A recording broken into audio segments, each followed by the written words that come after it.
आज की कहानी उस पत्नी की है जिसने अपने संघर्ष से अपनी बेटी की जिंदगी बदल दी। बहुत दिनों की बात है। रामनगर गांव में एक दयालुनाथ नाम का पहलवान था। उसका नाम तो दयालु था, पर दया उसके स्वभाव में नहीं थी। उसकी माँ का नाम सीता था। उसने मेहनत मजदूरी करके दयालुनाथ को पाल पोस कर बड़ा किया था। वह बेटा जो कि 10 वर्ष बाद बड़े ही मन्नतों से पैदा हुआ था।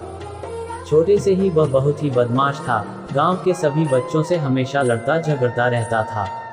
माँ सोची अभी छोटा है इसलिए ऐसा करता है, बड़े होने पर नहीं किया करेगा। कुछ सालों बाद जब वह बड़ा हुआ फिर भी उसकी आदत वैसे ही थी।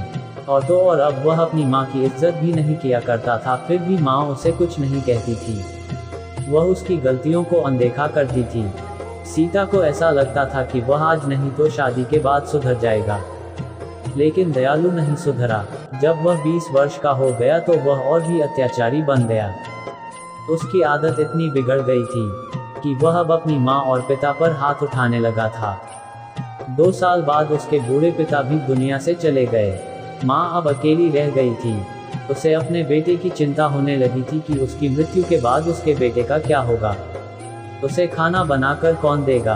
उसकी माँ ने सोचा इसकी शादी एक अच्छी लड़की से कर देंगे तो दयालु का जीवन सफल हो जाएगा। उसका ध्यान अपने परिवार में लगा रहेगा तो वह गुस्सा भी नहीं करेगा। लेकिन ऐसा नहीं हुआ। शादी के बाद तो वह और भी बिगड़ गया। पत्नी पुष्पा तथा अपनी सास देविका, जो कि 2 दिन के लिए अपनी बेटी के घर पर मिलने आई हुई थी, उसे भी एक दिन दयालु ने शराब के नशे में आकर मारा और गाली गलौज किया। बेचारी पत्नी क्या करती, वह गरीब परिवार से थी और ज्यादा पढ़ी लिखी भी नहीं थी, इसलिए वह चुप रही। कुछ महीनों बाद उसकी बूढ़ी माँ की भी मृत्यु हो गई। 4 साल के अंदर उसने पुष्पा 3 बच्चों को जन्म दिया। दयालु उन बच्चों को भी मारा पीटा करता था। पुष्पा ये गम सहती गई और कुछ न कह पाती थी। नौकरों की तरह घर के सारे काम किया करती थी। रात को भी वह चैन की सांस नहीं ले पाती थी। उसका पति शराब पीकर आता और मारा करता था।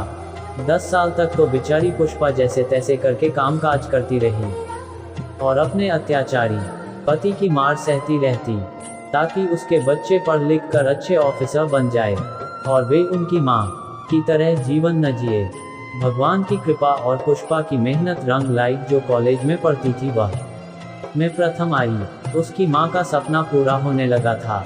उसे अपनी बेटी पर गर्व था कि यह एक दिन बड़ा मुकाम हासिल करेगी। अचानक एक रोज उसके पिता शराब के नशे में घर आए। अपनी बड़ी बेटी रीना को बुरा भला कहने लगे और मारने लगे। रीना पढ़ी लिखी और समझदार लड़की थी। उसने जैसे तैसे करके अपने आप को बचाए। यहाँ तक कि माँ भी उसे बचाने आई तो उसे भी मारा। ये देखकर उसके दोनों भाई चुपचाप एक कोने में बैठकर रोने लगे। रीना अपनी गलती के बारे में पूछती है कि मैंने कौन सी गलती करी थी, सीधा कॉलेज से घर ही तो आ रही थी। पिता शराब की हालत में जोर से बोलते हैं, मैंने अगली बार तुम्हें राहुल के साथ देखा तो समझ जाना। रीना मध्यम स्वर में, राहुल मेरे कक्षा में पढ़ता है और वह मेरा अच्छा मित्र है। पिता मैंने तुम्हें इतना बड़ा क्या राहुल के लिए किया है कि तुम उसके साथ चली जाओ। तुम्हारे ऊपर और तुम्हारे शरीर के ऊपर सिर्फ मेरा ही हक है, इसे मैं किसी और के हवाले नहीं कर सकता हूँ। उद्धरण चिन्ह। रीना और उसकी माँ ये वाक्य सुनते ही चुप हो गए और अपने मन में सोचने लगे कि ये पिता है कि हैवान। कोष्टक। रीना अब इस घर में एक पल के लिए भी नहीं रुकना चाहती थी, क्योंकि हर रोज के नाटक से वह थक चुकी थी। आज तो उसके पिता ने इंसानियत का हद ही पार कर दिया था।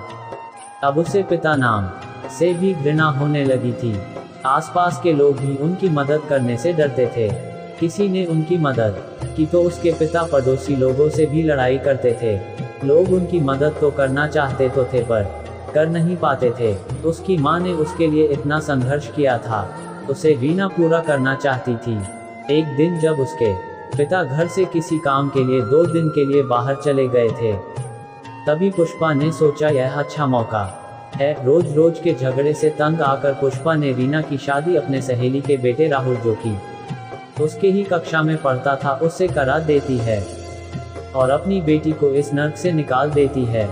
उसी रात रीना और राहुल उस गांव से चले जाते हैं। और नागपुर शहर में जाकर अपनी आगे की पढ़ाई करते हैं।